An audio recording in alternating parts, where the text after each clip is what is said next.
Joana cá a dizer olá às pessoas. Eu estou cheio de sono.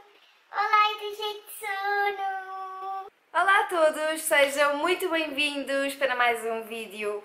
Hoje trago então mais um vídeo da nossa rubrica das histórias das minhas seguidoras.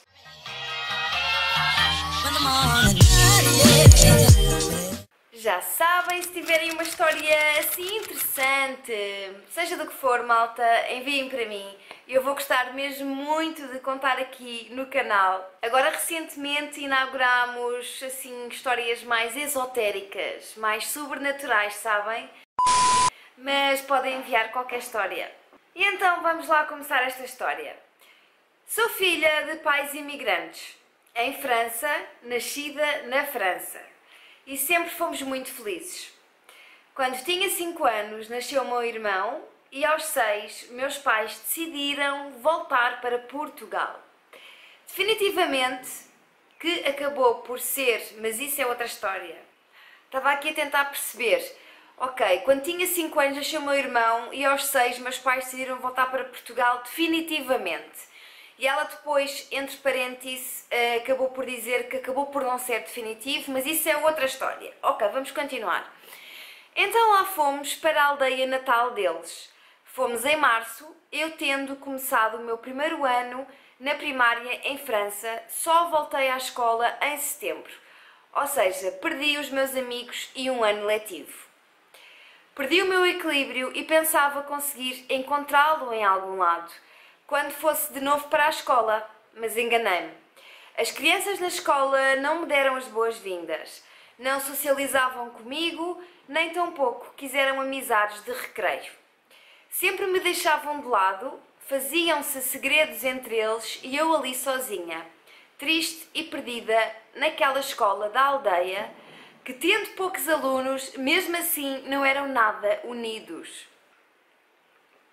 Mas sobrevivi. Fui algumas vezes, mas também me defendia da melhor maneira e acabei por ir para uma vila começar o ciclo. Pouco segura de mim, outra vez e sem ninguém mais uma vez. Para me ajudar, apoiar ou até mesmo somente brincar. Ok, então vamos fazer aqui uma pausazinha. Basicamente a nossa Joana, vamos chamá-la de Joana, ela morava em França com os pais, são imigrantes, e entretanto nasceu o irmão da Joana e nesta altura então os pais decidiram regressar a Portugal. E então a Joana teve imensas dificuldades de socialização, de se integrar e também as crianças que a circundavam também não eram assim as mais amigáveis. As crianças são complicadas. Ao longo do tempo, dos anos, sempre me perguntei que mal fiz eu. E a resposta nunca chegou até ao meu secundário. Para te dizer que sempre consegui ser uma aluna média apesar de tudo, mas o secundário revelou-se a minha liberdade. Fui para uma cidade com 16 anos, comecei a socializar mais, a sentir-me livre e alegre. Acreditei que podia ter amigos e que era uma miúda como todas as outras, mas acabei por me perder um pouco nos estudos. Isto tudo para vos dizer que encontrei a minha resposta na adolescência. Vivendo numa aldeia pequena em que as pessoas são fechadas de espírito, só pensam em políticas e guerrilhas familiares e económicas, eu afinal fui vítima dessas guerras antigas e do facto dos meus pais terem sido pobres e ao terem voltado para a aldeia estarem bem na vida e não precisarem das pessoas ricas para viver. Porque sim, meus avós e bisavós eram pobres e na altura a única maneira de sobreviver e dar educação era assim. Trabalhavam para os ricos a servir nos campos para ganharem, para comer e educar os filhos. Sabe Deus como. Ou seja, os pais da Joana sofreram algumas represálias quando chegaram de França, porque estas pessoas na aldeia, diziam, pois agora vocês já não precisam dos ricos, porque estão bem na vida. Visto que meus pais em 20 anos de França conseguiram estar minimamente bem e a viver sem pedir nada, eles eram invejosos da vida deles e fizeram-me pagar a mim, encorajando e obrigando os miúdos, ou seja, os netos e os filhos deles, a porem-me de lado, porque assim é que era correto. Oh meu Deus! A sério, eu acho incrível como é que existem pessoas que caracterizam os outros pela sua condição financeira ou pela sua falta dela e que, sobretudo, são tóxicos e que condicionam, neste caso, são pessoas venenosas e ainda passaram para os seus descendentes este veneno. É inveja. Isto é inveja, Joana. Então vivi assim muitos anos a lamentar-me e a sofrer por pessoas invejosas, sem limites e sobretudo sem coração. Durante muito tempo mesmo, culpei meus pais. Ainda hoje me dói o coração e choro a escrever-te porque sofri muito. Culpei-os por me levarem para tal sítio, por me tirarem parte da minha felicidade e por não verem o meu sofrimento. Mas hoje sei que eles não viram, não porque não queriam saber de mim, mas porque eles trabalhavam para nos educar, a mim e ao meu irmão, porque sim, a vida custa a todos. E com a falta de tempo para nos ajudar na educação, nos trabalhos de casa, não viram o meu sofrimento, nem sequer imaginavam, porque eu não lhes contava tudo e porque o meu pai também era duro e sempre me disse: defende-te, minha filha, és forte. Pois, acabou por ser um bocado isto, porque os pais da Joana trabalhavam imenso e às vezes quando uma pessoa está muito ocupada e trabalha sobretudo muitas horas, é complicado ter esta sensibilidade com os filhos, não é? Fui muito forte e fraco ao mesmo tempo. Hoje tenho 30 anos e ainda sofro com isto. Mas o que me faz sentir bem é que hoje, quando vou à aldeia e vejo as pessoas, sou educada e falo como se nada se tivesse passado. E vivo sem pensar que essas mesmas pessoas me querem mal e que me enchem de inveja cada vez que eu vou lá visitar os meus familiares. Custa-me muito, acho que vai-me custar sempre lá ir, porque penso nisso sempre, é inevitável. Mas vou superando cada ano um pouco mais. Claro que com o meu irmão nada disto se passou, porque ele era bebê e porque em grande... e como era rapaz, era diferente. Soube-se defender e tinha outro caráter. É esta a minha história, Neuza linda. Tenho muitas mais nas entrelinhas desta, mas ficará para uma próxima. Sofreram represálias porque estavam bem na vida, uma vida média, digamos assim.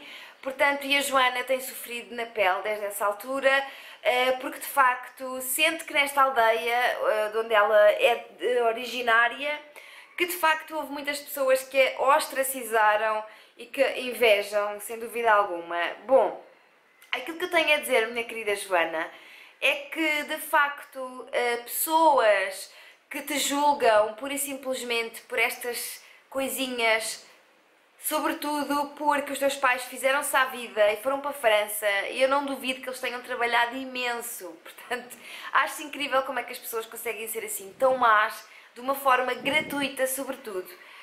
O meu maior conselho, Joana, que eu te posso dar, muito sinceramente, é o seguinte. Primeiro queria-te perguntar se essas pessoas põem-te o almoço na mesa, se te põem o jantar na mesa. Essas pessoas são importantes para a tua vida? Eu aposto que tu vais dizer não. Portanto, Joana, dito em bom português, caga nisso. É que não... Eu compreendo que efetivamente tenhas sentido de alguma forma um certo trauma, porque ao fim e ao cabo, muitas pessoas, quando estão a viver fora, os imigrantes, depois quando regressam a casa, querem sentir que estão de volta à casa, com todos os adjetivos que implica, de facto, voltar a casa. Voltar a um sítio de conforto, quentinho, com amor, com carinho. Portanto, eu compreendo que seja de veras duro não sentir isso quando vocês regressam a Portugal. Mas enfim, Joana, acho que realmente é hora de ir em frente, sabes? Seguir em frente. Porque ao fim e ao cabo são pessoas da aldeia, até mesmo se fossem familiares, o meu conselho seria exatamente nos mesmos moldes. Mas ainda para mais serem pessoas que, enfim, quem são eles na tua vida? Não são ninguém. São só pessoas que observam e que sabem aquilo que veem. não sabem o que é que se passa dentro das vossas quatro paredes, não sabem os sacrifícios que vocês fazem, não sabem o quão sofrem por estar longe de casa. Portanto, compreendo que seja duro voltar a casa e sentir este ódio gratuito, sobretudo de pessoas que nem sequer sabem muito bem aquilo que vocês vivem, por isso eu acho que sim, que não vale a pena mesmo dar atenção. E eu acho que só tens a lamentar por elas, Joana, por terem uma mente tão pequena, por serem pessoas tão limitadas e que sobretudo não tenham amor no coração e que não consigam ficar contentes com a felicidade do outro. Como tu identificaste no e-mail que me enviaste, estas pessoas nutrem sentimentos como a inveja. E todos estes sentimentos, a raiva, a revolta, a inveja, são sentimentos que nós até podemos compará-los a um veneno. E estar a sentir estes sentimentos é quase a mesma forma de nos correr pelas veias, sabes? Aquilo que nós sentimos, aquilo que nós emanamos, passa na nossa corrente sanguínea e isso traz doenças. Portanto, só tenho a lamentar por essas pessoas que não conseguem ser felizes com a vida delas, não conseguem ver a beleza nas pequenas coisas, não conseguem ficar felizes pelo sucesso dos outros.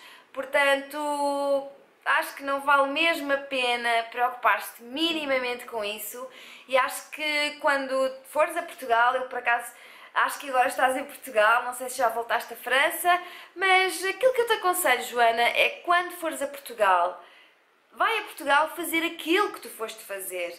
Vai ter com as pessoas que realmente tu gostas, vai comer os pratos que tu tens tanta saudade, vai aos sítios em Portugal que tu também gostas, vai, sei lá, fazer aquilo que te propuseste. Eu sempre nasci e cresci em cidades e confesso que olho para as aldeias com muito carinho.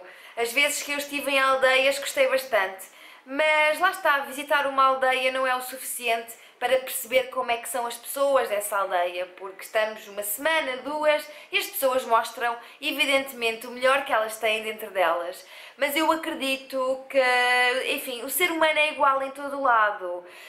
Estar numa aldeia não é uma condição para que as pessoas sejam piores. Agora, aquilo que eu acredito é que, estando numa aldeia, estamos a falar de uma amostra de seres humanos mais reduzida, mais dissipada e é de veras mais fácil analisar os comportamentos dos mesmos, mas eu acredito muito que aquilo que se verifica numa aldeia verifica-se numa cidade. Não deixes, Joana, que essas pessoas e que esses sentimentos tão negativos façam com que tu sintas coisas más cada vez que vais a Portugal, porque não vale mesmo a pena.